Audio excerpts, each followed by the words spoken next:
Hello everyone, this is me Bholanath Ganguly. আশা করছি সকলে ভালো আছো, সুস্থ আছো। তো তোমাদের মধ্যে অনেকেই জানো আমি একজন ন্যাচারাল অ্যাথলিট, আর অনেক বছরের সাধনার পর হয়তো একটা ফিজিক আমি অ্যাচিভ করতে পেরেছি। আজকে 1-2 বছরে কিন্তু এই ফিজিকটা আমার আসেনি। এই ফিল্ডে কিন্তু আমি 14 বছর ধরে রয়েছি, আর 14 বছর কিন্তু অনবরত নিজেকে সময় দিয়ে গেছি, নিজের যত সাধ্য চেষ্টা করে গেছি এই ফিজিকটাকে অ্যাচিভ করার জন্য।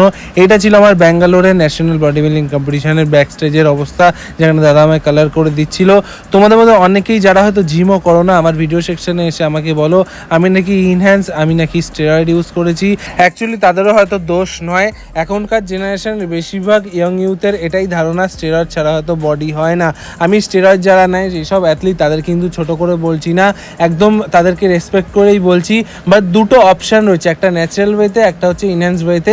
যারা প্রফেশনালি বডি বিল্ডিং করে তারা হয়তো স্টেরয়েড সাইকেল চালায়, আমি তাদেরকে অলওয়েজ রেসপেক্ট করি। কেননা প্ল্যাটফর্ম যে কোনোই হোক না কেন, সবাইকে কিন্তু কষ্ট করতে হয়, ডায়েট করতে হয়, অনেক কিছু স্যাক্রিফাইস করতে হয়, তারপর গিয়ে হয়তো একটা ফিজিক তারা অ্যাচিভ করে এবং স্টেজে গিয়ে নিজের বডিটাকে শো করতে পারে।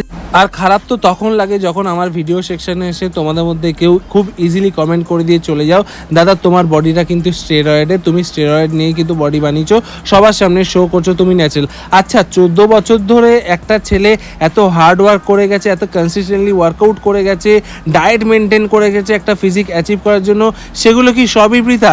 একটা ছেলে 14টা বছর সময় দিচ্ছে, তার কি এরকম ফিজিক অ্যাচিভ হতে পারে না?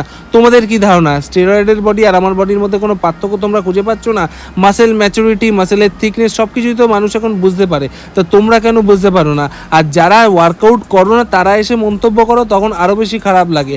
আগে এই ফিল্ডটায় আসো, অনুভব করো কী কী স্যাক্রিফাইস করতে হয়, তারপর মন্তব্য